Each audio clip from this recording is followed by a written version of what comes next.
so alive.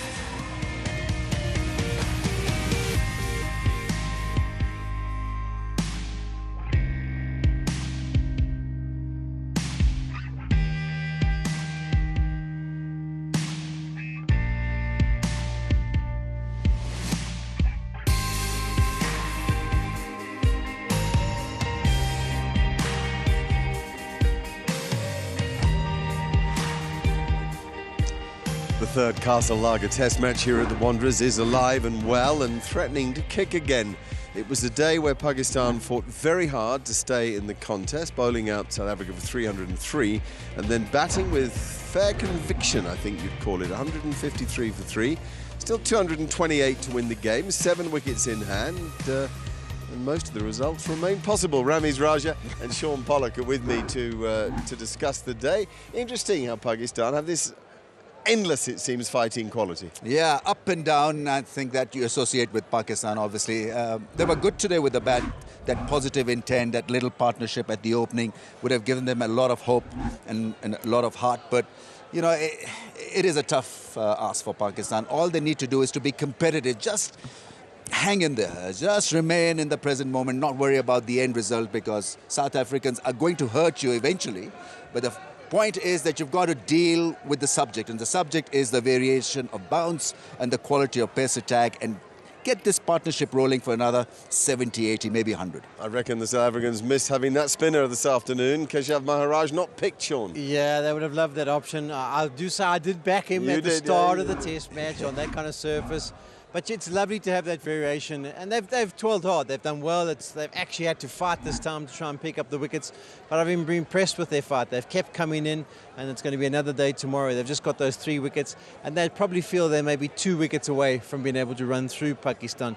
But I think they're going to be made to fight for those 2, and that's been the impressive part. What do you make of the Pakistan opening batsmen? You've bowled at them all over the years. They fight very hard, but they get out for 30. That must be incredibly frustrating for them both. Yeah, that was as good as I've seen from them in the series in particular, and they really looked pretty comfortable and astute about what they were trying to do. They looked have their game plan sorted and ready to go, and they really didn't look in much trouble at all with that new ball. And you're facing class bowlers with a new ball, and they just really looked comfortable. So I was impressed by that. But as you say, the disappointment is continually that they only averaged 26 and that they got to 30s and then got out. So that they've got the game, we can see that. Yeah, Why don't they average more than that? Yeah, it's relentless pressure.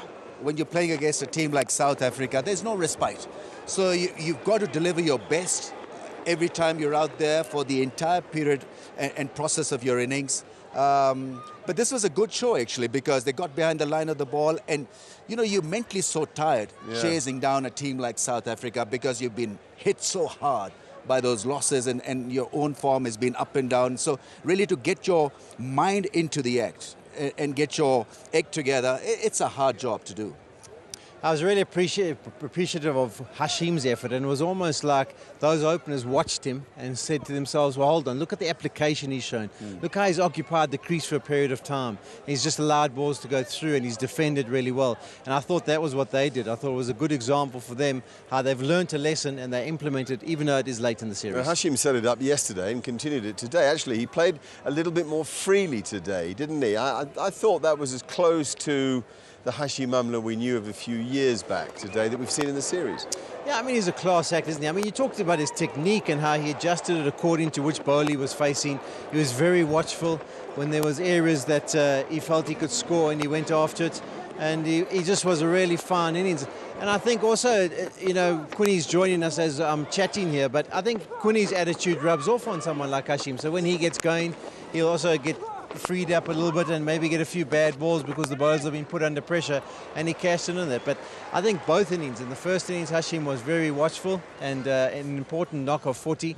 And once again, in the second innings, his 70 was superb. Yeah, well, you mentioned Quinton de Kock joined us. Hi, great to see you. Well played. What a moment. I mean, an emotional moment I felt for you in so many ways when you went to 100. Yeah, obviously was quite emotional for me.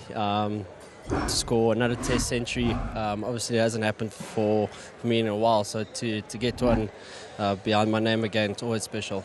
You played so fluently. From the first ball when you came in yesterday, that move forward and the little pump to mid-off, it's as if you meant business. You seem very confident in yourself in this innings. Yeah, I think, you know, I've put a lot of hours in the net, you know, and it's important what I've done in the net to bring it out into the field. Worked on one or two things, and I knew if I brought it out in the field, I stood in a good chance out there. Yeah, and driving the ball down the ground is so often a sign, particularly funny enough, of a left-hander in good nick, isn't it? When you're hitting it back where it came from, it feels good. Yeah, no, I think me and Dale Binkerson, we worked hard on that. You know, hitting the ball straight and holding my shape. He helped me a lot in that, into the build-up of all three of the test matches. So, so it was great to put the work in and get something out of it. Throughout the series, you've had a mixture of jobs with the bat. Sometimes you've got to hang on in there like you did in Pretoria and not be at your best and fight. And then at times today, you can break free a bit and play your shots. Yeah, I think, you know, that's the beauty about batting a number 7.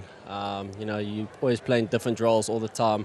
You know, sometimes you come in, your team's in a bit of trouble, they need me to knuckle down, and then end up batting with the last couple of guys. The lower order, I can express myself or try to express myself. So I think it's quite a key position I'm batting in, and I need to take pride in what I do. Shaun. Quinton, you're playing for the Titans now, but a lot of time has been spent on this ground, so is it special to get a Test 100 on this ground? Yeah, I think, you know, looking at it, I don't think I've ever scored a first-class 100 here, so this is my first one here, so it's quite special for me. So yeah, no, it's always special to score 100 here. It's a great place to play Test cricket. You feel that Adam Gilchrist tag you get a lot is something you like? No, I don't think I get tagged that much about it. You know, every now and again I get the tag, but you know, that is what it is. You know, I'm just here to play my game. Yeah. Whether I get labelled it or not, then so be it, I guess. If you're going to be compared with anybody, it might as well be him. And I know Ramiz. Yeah, do you worry about the fact you carry it in your mind that people rave about your talent? And that makes you under pressure to deliver all the time because they feel 400s has not done justice to what you possess. Yeah, obviously, I think I've had a couple of opportunities in the past to score a couple more hundreds. I know I've got out a couple of times in the 90s. You know, it's obviously a little bit disappointing, but you know what? It's okay because on top of those knocks, I know we've done a lot. It's become out of a lot of match-winning circumstances. So, you know, I'm just trying to do what's good for the team. Whatever the team needs me to do, I'll just be there for them. The pitch flattened out today, do you think? Yeah, I think it did. I think the ball is quite key. As soon as the ball starts getting a bit softer, the wicket starts playing a bit easier. So yeah, but it has definitely gotten a bit better. We were thought it would have gone a little bit more worse, but that's not the case. It's getting better. Is the dressing room beginning to think it might have had a spinner in the side? No, we've got the likes of Dean Alga there. He's willing. He's got his arm ready. Ready to 12 for you? No, he's ready up there, that's for sure. Quinny, I've got two questions for you. First of all, the surfaces, how they've played with regards to keeping. Has it been quite different? You know, I think the only difficult part is actually me standing up. I think that's quite a tough thing. But otherwise, at the back, you know, it's staying low. A couple of bouncing, but I've grown up keeping on these wickets, so I'm kind of used to it. What made you stand up to Vernon on this pitch? You see, I think we spoke about the batsmen. You know, they're coming out the crease, so we're trying to put them back in the crease and bring in the LBW. You know, and it always seems just to make the batsmen, they look a little bit more uncomfortable. I think that's just the feeling we get. So it brings in a couple more areas, more wicket chances. You know, you can get LBWs bowled. That it's not just nick behind anymore. So that's the thinking about it.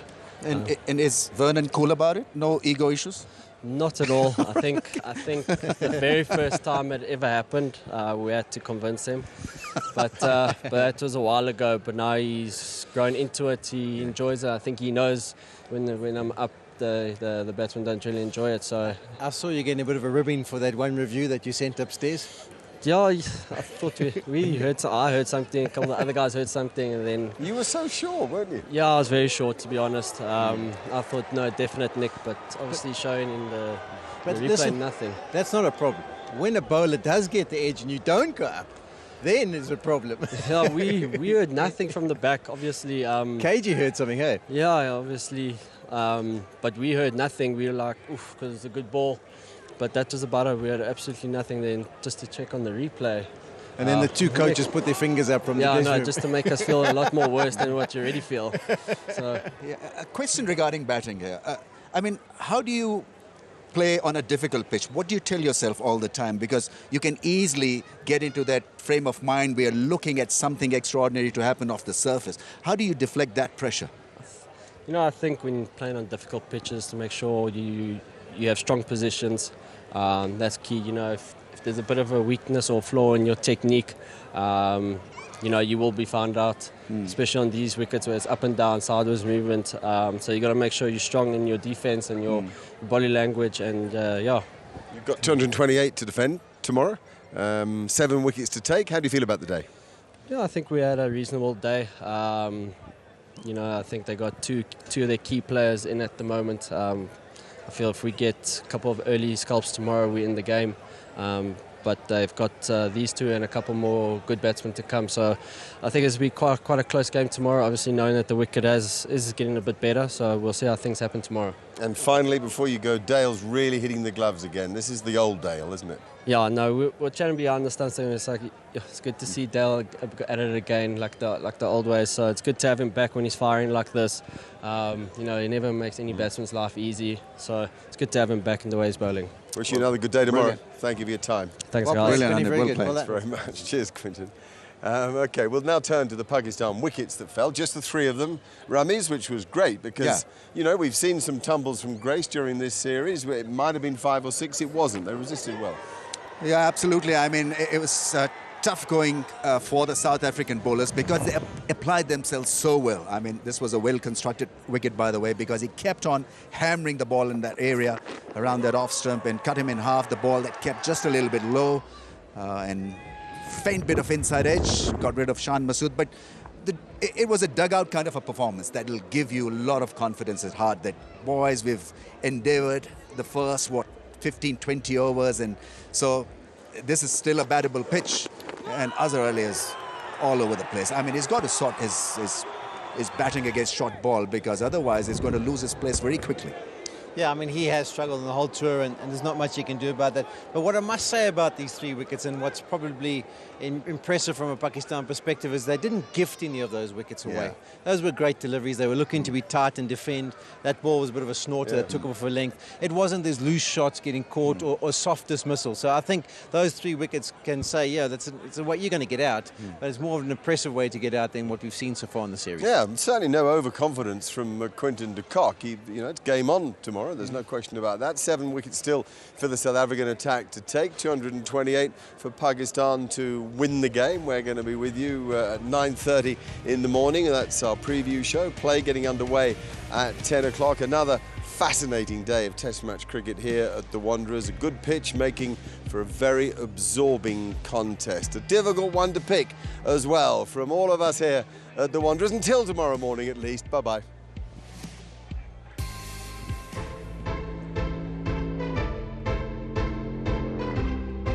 Welcome everybody to the 3rd day's play. By a knife edge, it hung for so much of yesterday until South Africa found another gear. South Africa then in power.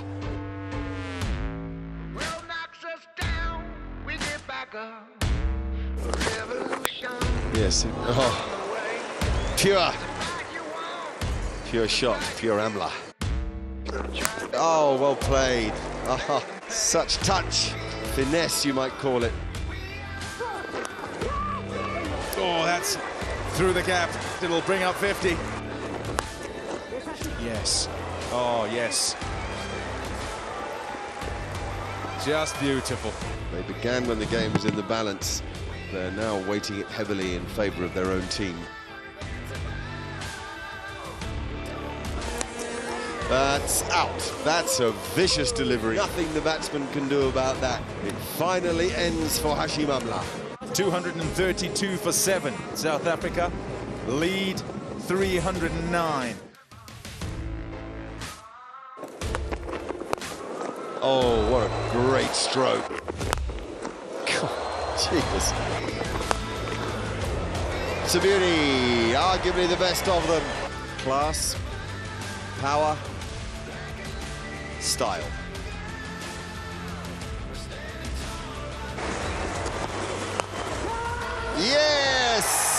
He's done it